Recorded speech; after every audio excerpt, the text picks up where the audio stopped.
मेरे प्रिय छात्रों, एक बार फिर से आप सभी का स्वागत है आपके अपने ही यूट्यूब चैनल में। आशा करता हूँ कि आप सब अच्छे होंगे, बेहतर होंगे और आपकी तैयारी भी अच्छी खासी चल रही होगी। त्रैमासिक आकलन 2024-25 का क्लास 8 विषय कौन सा है? तो विषय हिंदी। सीजी बोर्ड का जो त्रैमासिक आकलन 2024-25 क्लास कौन सा है? 8 का है, विषय हिंदी का। फाइनली हम पेपर लेके आ गए हैं, जो आपके पेपर में यही पेपर में देखने को मिलेगा। तो मेरे प्रिय छात्रों, बिना समय गंवाए वीडियो के लास्ट तक आप बने रहिएगा और आपसे एक रिक्वेस्ट है कि आप अगर हमारे चैनल पे नए हैं तो चैनल को सब्सक्राइब कीजिएगा, वीडियो को लाइक कीजिएगा और ज़्यादा से ज़्यादा अपने दोस्तों को शेयर कीजिएगा, ताकि सबसे पहले वीडियो को नोटिफिकेशन आप तक पहुंच सके। चलिए हम वीडियो को स्टार्ट करते हैं। इसमें जो आपका समय रहेगा मेरे प्रिय छात्रों, तो 3 घंटे का रहेगा। पूर्णांक आपका जो रहेगा तो 80 का रहेगा। पूर्णांक कितने का रहेगा? 80 का रहेगा और समय 3 घंटा ही रहेगा। विषय कौन सा? हिंदी का, क्लास 8 का त्रैमासिक आकलन 2024-25 सीजी बोर्ड के लिए। तो मेरे प्रिय छात्रों, आपको किसी भी क्लास या किसी भी सब्जेक्ट का पेपर या संपूर्ण हल चाहिए तो आप हमारे वीडियो में कमेंट करें या हमारे व्हाट्सअप नंबर 7223084872 पर कमेंट करें। अब चलिए वीडियो को हम स्टार्ट करते हैं। इसमें जो वस्तुनिष्ठ प्रश्न है, तो आपका पहला प्रश्न क्या कहता है? बस छत्तीसगढ़ की गंगा किसे कहते हैं? आपको इसमें ये बताना है मेरे प्रिय छात्रों कि छत्तीसगढ़ की गंगा किसे कहते हैं। तो पहला है शिवनाथ नदी, गंगा नदी, यमुना नदी, महानदी। तो इसका हमारा जो राइट आंसर हो जाएगा मेरे प्रिय छात्रों, महानदी, यानी ऑप्शन द इसका राइट आंसर हो जाएगा। अगला है अब्राहम लिंकन कौन थे? व्यापारी, किसान, राष्ट्रपति, लेखक। तो इसका राइट आंसर ऑप्शन सा हो जाएगा, राष्ट्रपति। अगला है इब्राहिम गारदी कौन था? राजा, सैनिक, सेनापति, जनरल। तो मेरे प्रिय छात्रों, इसका आंसर मैं आपको वीडियो को लास्ट में बताऊंगा। अगला है जो मैं नहीं बन सका, पाठ के लेखक हैं।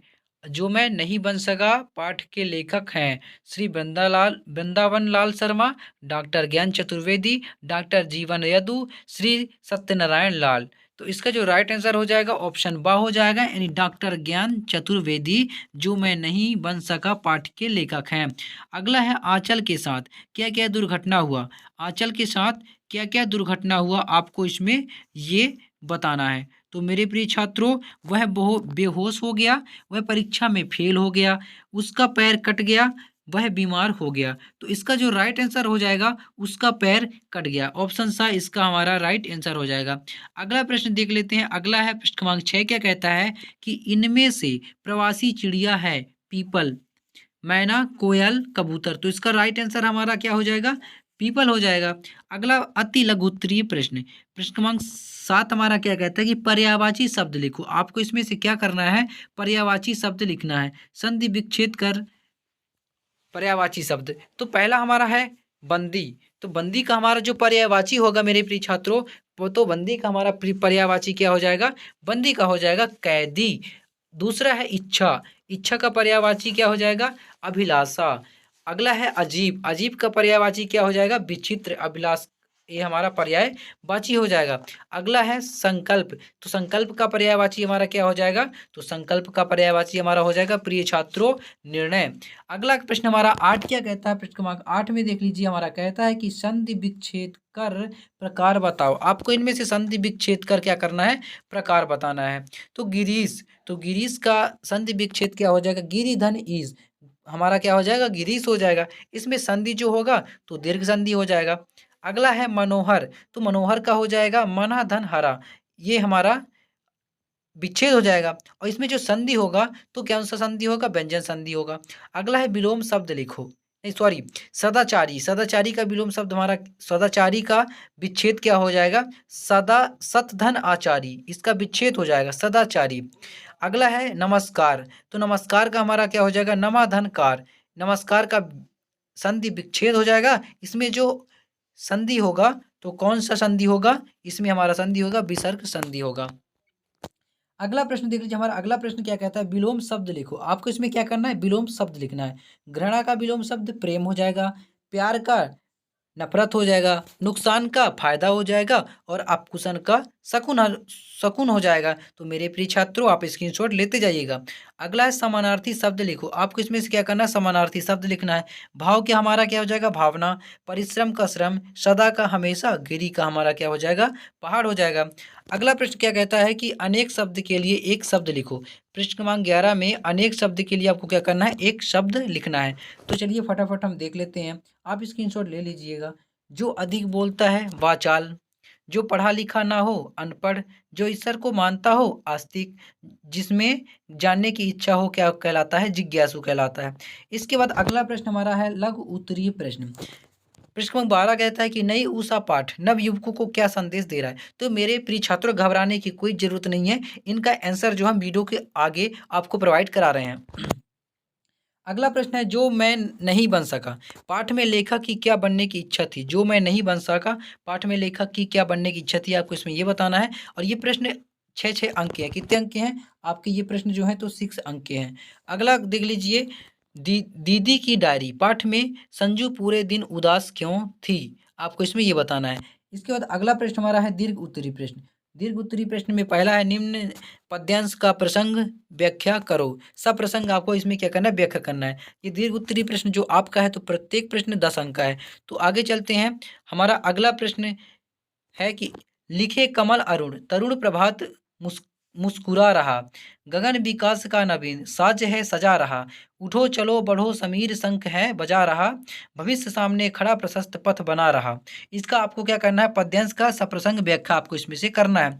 अगला प्रश्न हमारा है एक नई शुरुआत में सुधीर के व्यवहार और व्यक्तित्व में कैसे परिवर्तन आया, आपको इसमें ये बताना है। अगला है पचराही तीर भोर मदेव के हे ओकर ऊपर निबंध लिखब।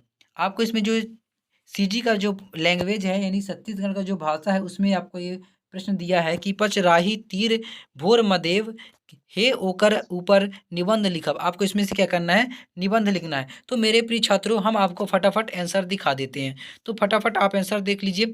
ये प्रस्तुत कविता नवयुवकों को आलस्य को त्याग कर अपने कर्म क्षेत्र में जी जान लगाकर लूट जाने का क्या आपको क्या करता है। तो प्रश्न क्रमांक जो 12 का आंसर है, तो ये प्रश्न क्रमांक 12 का आंसर है। आप फटाफट स्क्रीनशॉट ले लीजिए। ये प्रश्न क्रमांक आपका 12 का जो राइट आंसर है। अगला हमारा है प्रश्न क्रमांक 13 का जो आंसर है, तो आप फटाफट देख लीजिए। ये प्रश्न क्रमांक 13 का हमारा आंसर हो गया। लेखक की इच्छा, पेंटर गेट कीपर हेडमास्टर, चपरासी इंजन का इंचार्ज, थानेदार, नौटंकी का डांसर, आइसक्रीम बेचने वाला आदि बनने की इच्छा थी। हमारा इसका जो राइट आंसर हो जाएगा। अगला प्रश्न क्रमांक 14 का जो आंसर है, आप देख लीजिए फटाफट। ये हमारा 14 का आंसर हो जाएगा, यानी संजू की पूरे दिन उदासी में बीतने का कारण उसकी सहेली नीलू के हाथ पीले होना, उसकी पढ़ाई पूरा ना होना आदि इसका जो कारण है। इसके बाद अगला प्रश्न क्रमांक 15 का जो राइट आंसर है, मैं आपको फटाफट दिखा देता हूँ। ये प्रश्न क्रमांक 15 का जो हमारा राइट आंसर है, संदर्भ प्रस्तुत पद्यांश हमारी पाठ्य पुस्तक छत्तीसगढ़ भारती की पाठ नई उषा से लिया गया है। इसके कवि श्री सत्यनारायण लाल जी हैं। प्रसंग, आपको प्रसंग भी लिखना है। प्रसंग व्याख्या, कवि कहते हैं कि आज़ादी की नई सुबह मुस्कुरा रही है, चारों ओर खुशियों की ललिमा फैल रही है, उम्मीदों के कमल खिल रहे हैं, आकाश जैसे विकास के नए गीत गाने के लिए विभिन्न साजों को सजा रहा है, हवाओं जैसे शंख की मंगल ध्वनि कर रही है। अतः नवयुवकों, उठो और आगे बढ़ो, तुम्हारे सामने तुम्हारा भविष्य खड़ा हुआ है, जो स्वयं तुम्हारा रास्ता बना रहा है। आपका इसका जो एक राइट आंसर हो जाएगा। अगला प्रश्न क्रमांक 16 का जो हमारा आंसर है, तो आप देख लीजिए। प्रश्न क्रमांक 16 का ये आंसर है, आप स्क्रीनशॉट ले लीजिए। तो मेरे प्रिय छात्रों, इसमें क्या कहता है, श्रीकांत ने सुधीर पर भरोसा दिखाया और उसे महत्वपूर्ण कुछ कार्य सौंपा दिए, जो सुधार ने अच्छे से पूरे कर दिए। धीरे धीरे उसमें परिवर्तन आने लगा। अकड़ की जगह अब उससे सौम्य भाव पनपने लगा था। वह शांति रहने लगा था, उसमें धीरे धीरे बदलाव नजर आने लगी थी। हमारा इसका जो राइट आंसर हो जाएगा। हमारा प्रश्न क्रमांक 17 का जो आंसर है, तो आप फटाफट देख लीजिए। ये हमारा प्रश्न क्रमांक 17 का राइट आंसर है, यानी भोरम देव मंदिर। भोरम देव मंदिर व विख्यात ये स्थल कवर्धा ने 18 किलोमीटर दूर हवे 11वीं सदी में बनाए हे गे हे ए मंदिर संदेल स्थापत्य कला के उत्कृष्ट छावहारे। तो आपका जो प्रश्न क्रमांक 17 का राइट आंसर है, तो आप फटाफट देख लीजिए। तो मेरे प्रिय छात्रों स्क्रीनशॉट ले लीजिए। आशा करता हूँ कि मेरे प्रिय छात्रों आपको ये वीडियो समझ में पूरा का पूरा आ गया होगा। तो वीडियो को लाइक कीजिएगा, चैनल को सब्सक्राइब कीजिएगा। फिर मिलते हैं नेक्स्ट वीडियो में, तब तक के लिए जय हिंद, वंदे मातरम।